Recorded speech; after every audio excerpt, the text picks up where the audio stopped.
Your grandfather ate breakfast like he was fueling a steam engine, because he was. Dockers, miners, steel workers, and farm labourers across Britain sat down every morning to plates that would terrify a modern nutritionist, and they worked 12-hour shifts on them without complaint. These were not brunches. They were not acai bowls. They were weapons against cold mornings, dangerous labour, and wages that left nothing for waste. Number 18 on this list was so common in Welsh mining valleys that pit canteens kept a vat of it warm around the clock. And number 7 was banned from factory floors in the 1960s because the smell put other workers off their lunch. These 25 breakfasts built Britain. Then we forgot every single one. Let us count them down. Number 25. Bread and scrape. Before boots were laced and caps pulled low, the bread and scrape sat waiting on the kitchen table. A thick slice of yesterday's loaf was spread with the thinnest possible layer of margarine, sometimes so thin the bread showed through. In homes where a £2 loaf cost 11 pence and had to last the week, this was breakfast for millions. Mothers cut the slices, scraped the knife across the marg block once, and handed them over without ceremony. No plate, no sitting down. Eaten standing by the back door, one hand on the latch. Children got the crusts. Fathers got the middle slices. Nobody complained because there was nothing to complain about. The taste was barely there, just the faint saltiness of cheap margarine and the doughy softness of white bread. But it meant the difference between an empty stomach and the strength to swing a pick for 4 hours before the first break. When sliced bread and butter became affordable in the 1960s, the scrape disappeared overnight. Nobody mourned it, but everybody remembered. Number 24. Porridge with salt. No sugar, no honey, no fruit. The working man's porridge was oats, water, salt, and nothing else.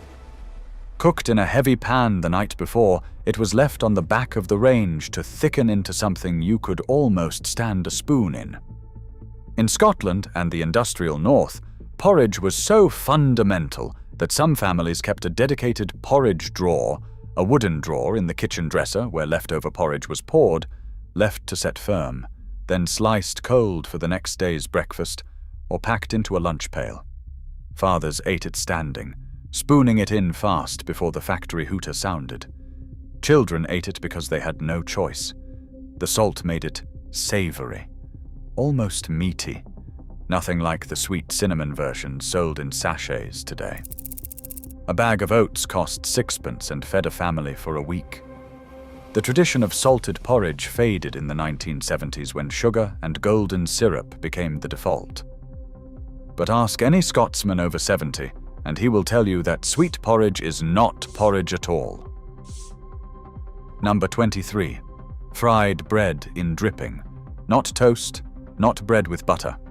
Fried bread, cooked in beef dripping until the outside turned golden and crisp, while the inside stayed soft and soaked with rendered fat. Mothers heated a tablespoon of dripping from the jar on the range, laid thick slices of white bread into the pan, and pressed them down with a fish slice until they sizzled and spat. The smell filled the kitchen, rich and beefy, drawing everyone to the table. A slice of fried bread contained more calories than a modern energy bar and cost almost nothing. Paired with a fried egg or a rasher of bacon, it was the meal that carried men through shifts in the foundry, the shipyard, and the pit.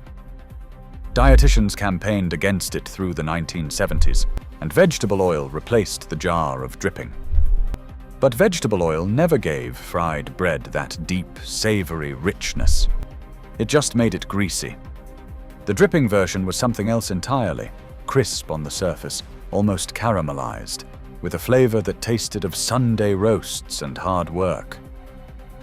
The whole house knew when kippers were on. That intense, smoky, oily smell reached every room and clung to curtains for the rest of the day. Housewives grilled or poached pairs of smoked herring, laying them on plates with their skins on, the flesh underneath flaking golden and glistening with fat. In the 1950s, kippers cost just a few pence a pair, landed fresh at Grimsby, Great Yarmouth, and the Scottish ports. Dockers and railwaymen ate them with bread and butter, picking out the bones with practiced fingers and washing it all down with strong tea. Children either loved or loathed them. There was no middle ground. The bones were treacherous, the taste overwhelming, the smell unforgettable. Supermarkets later sold boil-in-the-bag versions, but the plastic pouch could not replicate a whole kipper, skin blistered under the grill, served on a chipped plate with a wedge of bread. The kipper breakfast is now a rarity, found mostly in Scottish hotels and in the memory of anyone who grew up near the coast. Number 21st, bloater paste on toast. Before Marmite dominated the breakfast cupboard, bloater paste held its ground. Made from smoked whole herring, mashed with butter and seasoning, it came in small glass jars with a smell that announced itself the moment the lid was twisted off. Working men spread it thick on toast, the paste salty and intensely fishy, a concentrated hit of protein that cost almost nothing. A single jar, about 4p, could stretch across 3 or 4 mornings. Fathers ate it without thinking. Children scraped it off and ate the toast plain. The taste was acquired, pungent and briny.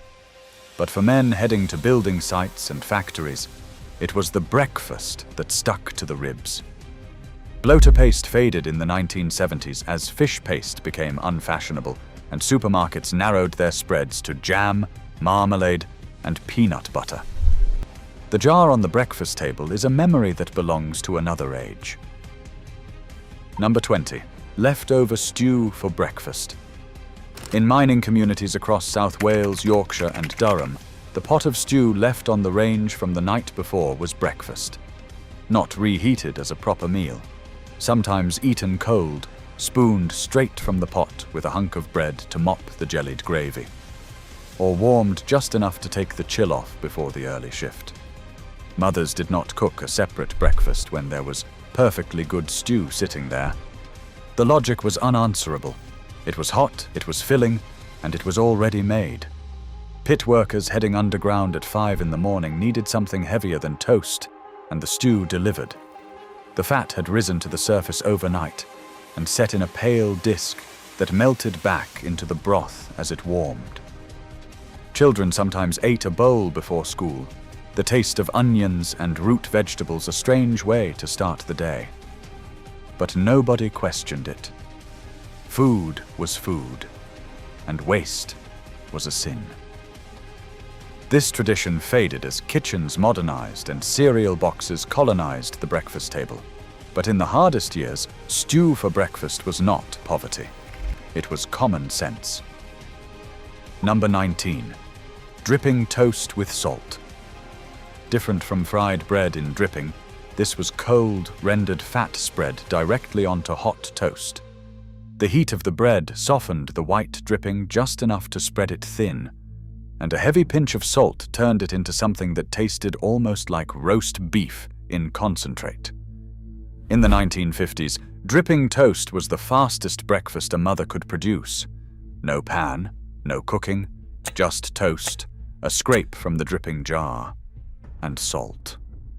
The brown jelly at the bottom of the dripping jar was the prize, the concentrated meat juices that carried the deepest flavor. Fathers fought over that layer. Mothers rationed it. A single roast could provide dripping for a week of breakfasts. This was fuel distilled from a Sunday joint. Pure economy. It vanished when the anti-saturated fat campaigns of the 1970s demonized animal fat, and families switched to margarine and flora. The dripping jar went from every kitchen to no kitchen in a single generation. But recent research has questioned whether the switch to processed vegetable spreads was the healthier choice after all. Number 18. Caul for breakfast. In the mining valleys of South Wales, caul was not just a dinner. It was breakfast, lunch, and supper if the pot was big enough. Miners' wives filled the pot with bacon, leeks, potatoes, and whatever root vegetables were available, simmering it until the broth turned thick and golden. Before the morning shift, men would eat a bowl standing at the kitchen table, the steam rising against the cold dawn air coming through the back door. Pit canteens in the Rhondda Valley kept vats of caul warm through the night so that early shift workers could ladle a bowl before descending. The broth was rich with bacon fat, the vegetables soft enough to eat without chewing much, perfect for men still half asleep at 4:45. Children ate the leftovers before school, dipping bread until the bowl was clean. The tradition held strong into the 1960s, but as mining communities shrank and shift patterns changed, the morning bowl of caul faded from the table. Today it survives as a Welsh dinner tradition, but few remember when it was the first meal of the day, the fuel that sent men underground. Bread and cheese, not a cheese sandwich, not cheese on toast. A slab of hard cheddar and a thick slice of bread, eaten together in the hand without a plate, often while walking to work. In agricultural communities across the West Country and the Midlands, bread and cheese was the farm workers' breakfast from the 1800s right through to the 1960s. The cheese was strong, crumbly, sometimes so mature it made the eyes water. The bread was dense and white, baked at home or bought from the village bakery. A lump of cheese the size of a fist and 2 slices of bread cost a few pence and provided enough energy to see a man through a morning of ploughing, hedging, or milking. Some added a raw onion, eaten like an apple between bites. Others carried a flask of cold tea to wash it down. The ritual was ancient and unadorned. No condiments, no preparation. Just food in its simplest form. It faded as farm mechanization reduced the workforce, and breakfast cereals invaded every kitchen. But the image of a man eating bread and cheese in a field at dawn is the oldest breakfast story Britain has. Number 16. Finnan haddie. Smoked haddock poached in milk until the flesh turned white and flaky. It was served in a shallow bowl, with the cooking liquor poured over and a knob of butter melting on top. In Scotland and the northeast of England, Finnan haddie was the working man's luxury breakfast. The fish arrived from Aberdeen and the fishing villages of the Moray Firth, cold smoked over peat until it turned pale gold. By the 1950s, fishmongers across the north sold smoked haddock by the fillet, and the smell of it poaching filled kitchens from Dundee to Newcastle every morning. Mothers served it with bread to soak up the milky liquor, and fathers ate in silence, concentrating on the bones. The flavor was delicate and smoky, worlds away from the artificially dyed yellow fillets sold in supermarkets today. The tradition faded as fresh fish became harder to source on the high street, and families turned to quicker breakfasts. But in the fishing communities of northeast Scotland, Finnan haddie is still remembered as the meal that started the day right. First pattern break. Here is something that surprised even the historians. The bacon rasher that we consider the heart of the English breakfast was once a luxury most working families could not afford every day. In 1952, bacon cost about 2 shillings and 4pence per pound, more than many families could justify on a Tuesday morning. So what did they eat instead? Everything else on this list. The full English was a Sunday treat or a boarding house special. On ordinary weekdays, the working man ate whatever was cheap, fast, and filling. That might mean dripping toast, cold porridge, bloater paste, or leftover stew. The myth of the daily fry-up is exactly that, a myth. Most working men saw a full plate of bacon, eggs, sausage, and toast once a week. If they were lucky, the rest of the time, breakfast was improvisation, thrift, and whatever the pantry could spare. Number 15. Brawn on bread. Cold sliced brawn, that trembling set meat made from boiling a pig's head until the flesh fell away and the stock turned to jelly, was a common breakfast in the Midlands and the North.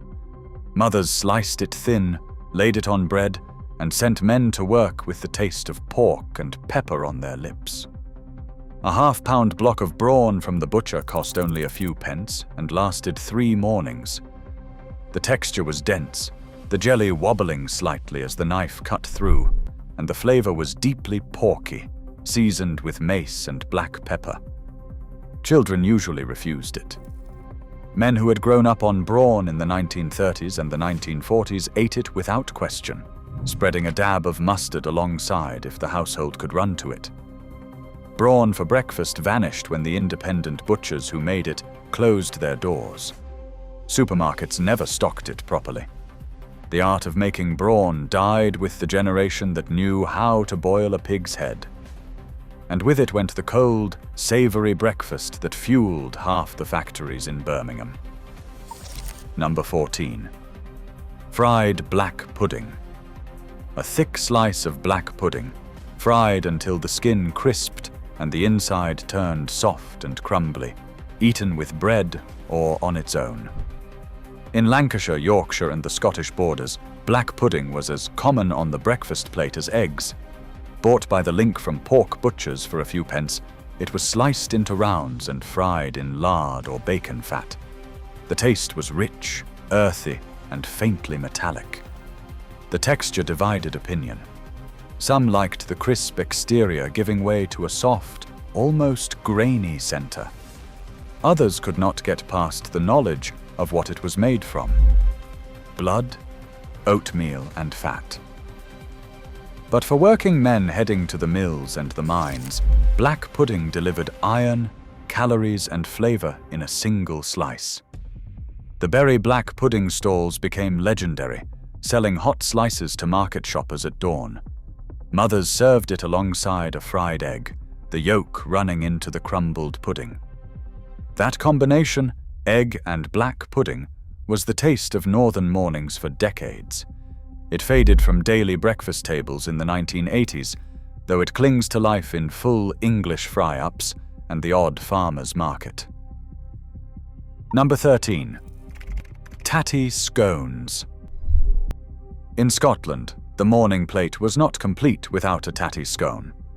Mothers mixed cold mashed potato with flour, butter, and salt, rolled the dough thin, cut it into triangles, and fried them on a dry griddle until the surface spotted brown. The scones were soft and starchy, with a faint buttery richness that soaked up bacon fat and egg yolk like a sponge. A batch cost virtually nothing, using up leftover mash from the night before. By the mid-1950s, tatty scones appeared on breakfast plates across the Central Belt, from Glasgow tenement kitchens to Edinburgh boarding houses. Children ate them plain, straight from the griddle. Fathers had them with a fried egg on top. The taste was subtle, the texture pillowy, and the satisfaction came from knowing that nothing had gone to waste. Tatty scones still survive in Scottish breakfasts today, but the homemade versions, rolled out on the kitchen table with flour-dusted hands, have been largely replaced by plastic-wrapped supermarket packets that bear only a passing resemblance to the original. Number 12. Kedgeree. Smoked haddock, boiled rice, hard-boiled eggs, butter, and a dusting of curry powder mixed together in a heavy pan and served steaming. Kedgeree arrived from British India and settled into the Victorian and Edwardian breakfast table, but it held on in working households well into the 1950s, especially in fishing towns where smoked haddock was cheap and plentiful. Mothers cooked the fish in milk the night before, flaked it, and mixed it with rice and chopped egg in the morning. The whole thing was warmed through in a pan with a generous knob of butter. The smell was extraordinary, smoky fish and warm spice filling the kitchen. A single fillet of haddock could feed a family of 4 when stretched with the rice. The mild curry powder gave it a warmth that cut through cold mornings without overwhelming the delicate fish. Kedgeree faded from working tables as smoked haddock became expensive, and the dish retreated to country house hotels and recipe books. But for a generation of families in Grimsby, Hull, and Aberdeen, Kedgeree was Monday morning, plain and simple. Number 11. Bacon rind soup. Nothing was wasted. When mothers trimmed the rind from bacon rashers, those curling strips of fat and skin went into a pot on the back of the range. Simmered with an onion and whatever vegetables were to hand, bacon rind produced a thin but deeply savory broth that served as breakfast for families who could not afford the rashers themselves. A cup of this broth, with bread dipped into it, was the first meal of the day in homes across the northeast and the mining valleys. The flavor was smoky and salty, the fat globules floating on the surface catching the light. Mothers kept the pot going for days, adding water and rinds as they came. Children drank it from enamel mugs, not questioning what it was, only knowing that it was warm and that it filled the gap. The bacon rind broth vanished when pre-trimmed bacon appeared in supermarket packets, and the rinds were taken out of the customer's hands entirely. A whole tradition of thrifty cooking disappeared because the supermarket decided we did not want the rind. Second pattern break, the tea. We need to talk about the tea.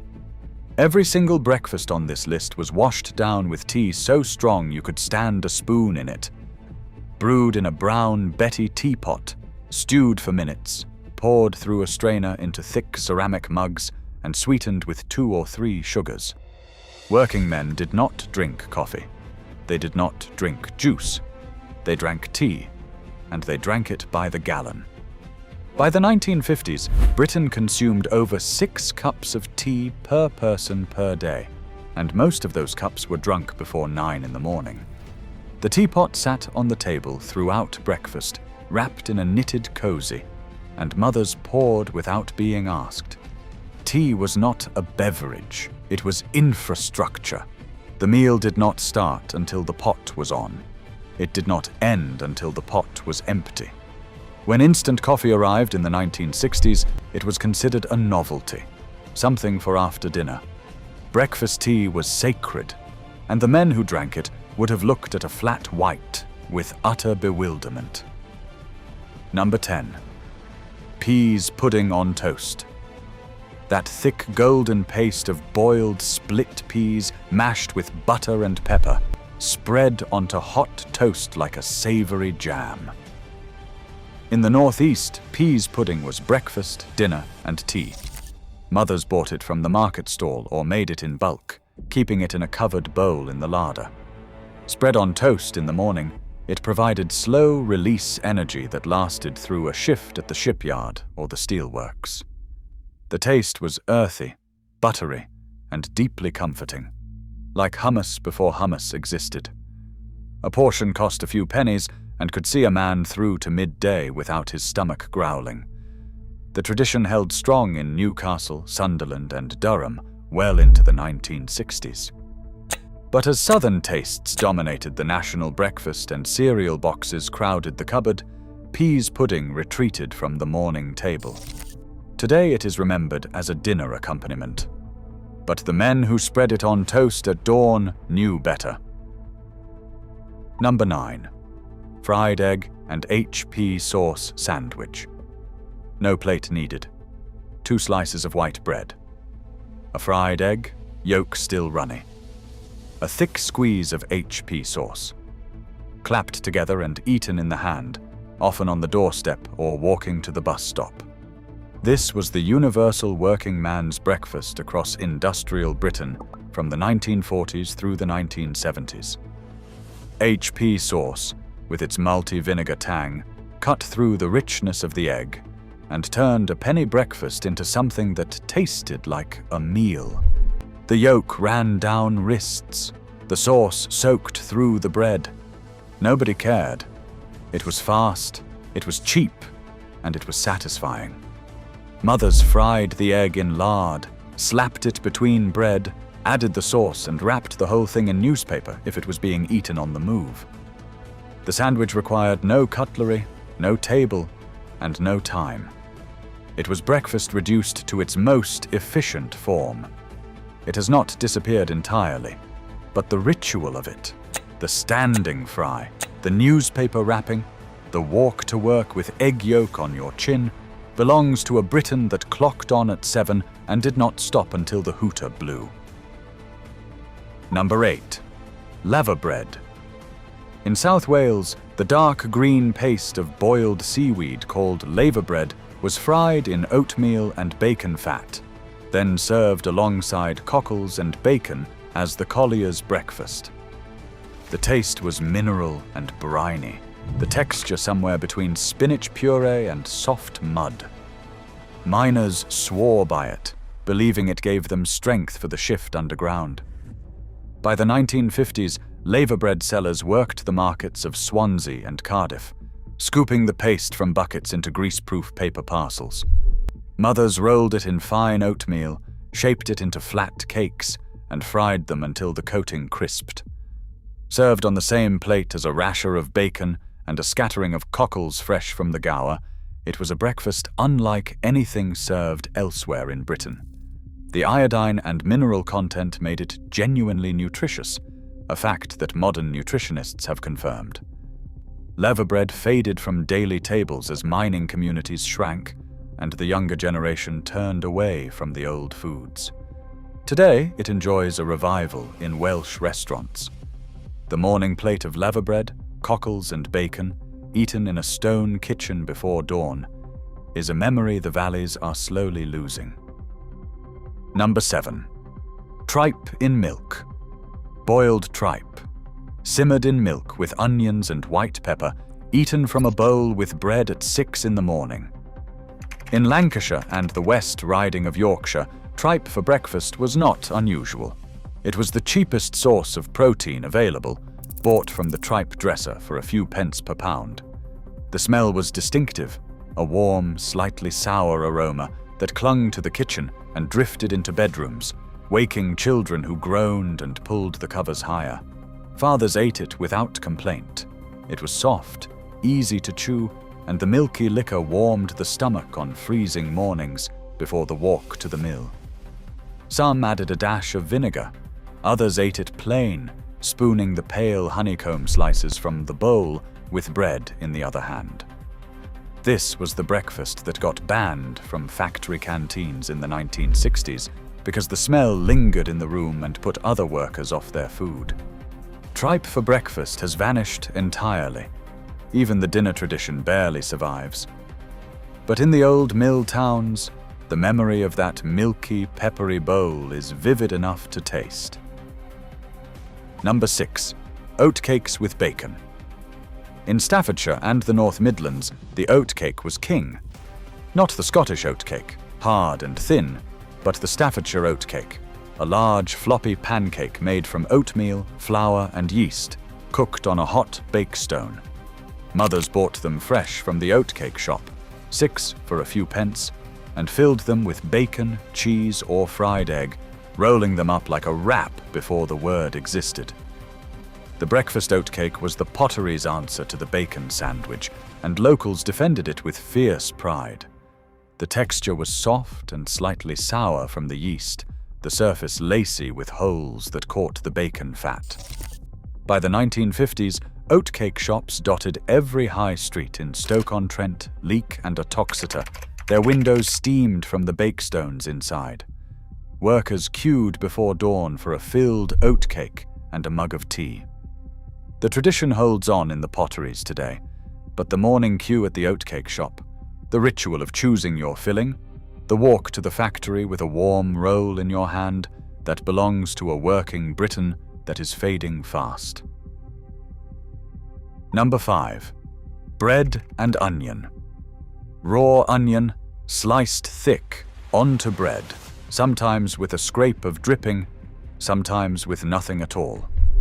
In the agricultural counties and the mining villages of the northeast, bread and onion was a breakfast born of absolute necessity. Onions were cheap, available year-round, and provided flavor when nothing else could. The sharpness of the raw onion woke you up faster than any alarm clock. Men ate it because it was there, because it cost nothing, and because the alternative was nothing at all. Mothers peeled and sliced without comment, knowing that the onion would repeat on their husbands all morning, but that an empty stomach was worse. The tradition goes back centuries, recorded in farm workers' diaries and laborers' accounts from the 1800s. It faded in the post-war period, as even the poorest families could afford margarine and jam. But bread and onion represents the absolute flaw of the British working breakfast. Below this, there was only hunger. Number 4. Bacon and bubble. Monday morning's breakfast was built from Sunday's leftovers. Cold mashed potato and cabbage from the roast dinner were fried in bacon fat, until the edges crisped and browned, then served with a rasher of bacon laid across the top. The combination of crispy vegetable cake and salty bacon was greater than the sum of its parts. Mothers fried the bubble in a heavy iron pan, pressing it flat with a fish slice until the bottom formed a golden crust, then flipped it to crisp the other side. The bacon went on last, draped across the top so the fat ran down into the potato. It was a breakfast that turned leftovers into something worth getting up for. By the 1960s, bacon and bubble was a Monday morning tradition in homes across London, the South East, and the Midlands. It vanished as Sunday roasts became less universal, and the art of keeping leftovers was replaced by the habit of throwing them away. The working man's Monday breakfast disappeared when the working man's Sunday dinner stopped producing leftovers worth saving. Number 3. Herring roes on toast. Soft herring roes, those pale, creamy sacks, dusted in flour, fried in butter until golden, and piled onto thick toast. In coastal towns and fishing ports, roes were the cheapest part of the catch, sold for almost nothing by fishmongers who could barely give them away. Mothers fried them fast, just a minute on each side, until the outside crisped and the inside stayed soft and rich. Spread on toast with a squeeze of lemon and a grind of black pepper, they made a breakfast that tasted far more luxurious than its price suggested. By the 1950s, herring roes appeared on boarding house menus and working-class breakfast tables from Whitby to Lowestoft. The taste was delicate, almost creamy, with a faint fishiness that the lemon cut through cleanly. Children were divided. Some loved the crispy coating. Others could not stomach the texture of the roe inside. As herring stocks declined and fishmongers vanished from the high street, roes disappeared from the breakfast table entirely. Today they are almost impossible to find fresh. A breakfast that cost pennies and tasted like the sea, gone because the fish and the fishmonger went with it. Number 2. Dock pudding. In the West Riding of Yorkshire, spring brought a breakfast tradition so local it barely crossed the county boundary.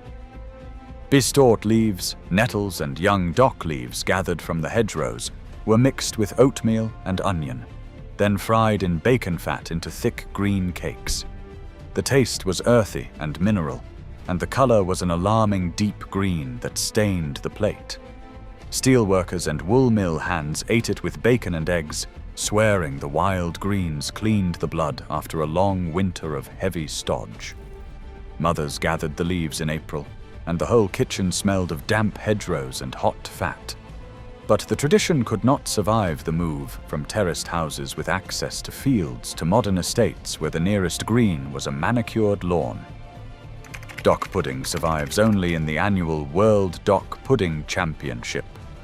In Mytholmroyd, a breakfast foraged from the land that the supermarkets could never replicate. Number 1. The doorstep round. The undisputed king of the British working man's breakfast was not a single dish, but a ritual. 2 slices of bread, cut so thick they were called doorsteps, filled with whatever the kitchen could provide, and eaten in the hand on the way to work. Fried egg and bacon fat. Cold sausage from last night. Dripping and salt. Brawn and mustard. The filling changed with the day and the contents of the larder, but the format never wavered. Thick bread, something inside, wrapped in newspaper, eaten walking. It required no plate, no table, and no time.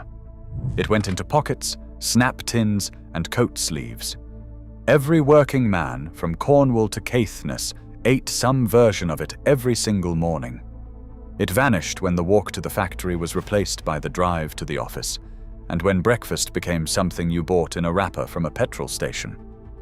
But for 100 years, the doorstep round was the first and most important meal in Britain, not because it was good, but because it was there, every morning, made by hands that never stopped working. Not one of these breakfasts was glamorous. They were built from dripping, offal, stale bread, and whatever the hedgerow or the fishmonger could spare. But they fueled the men who built the ships, dug the coal, poured the steel, and ploughed the fields. Try one this week and drop it in the comments. I want to know.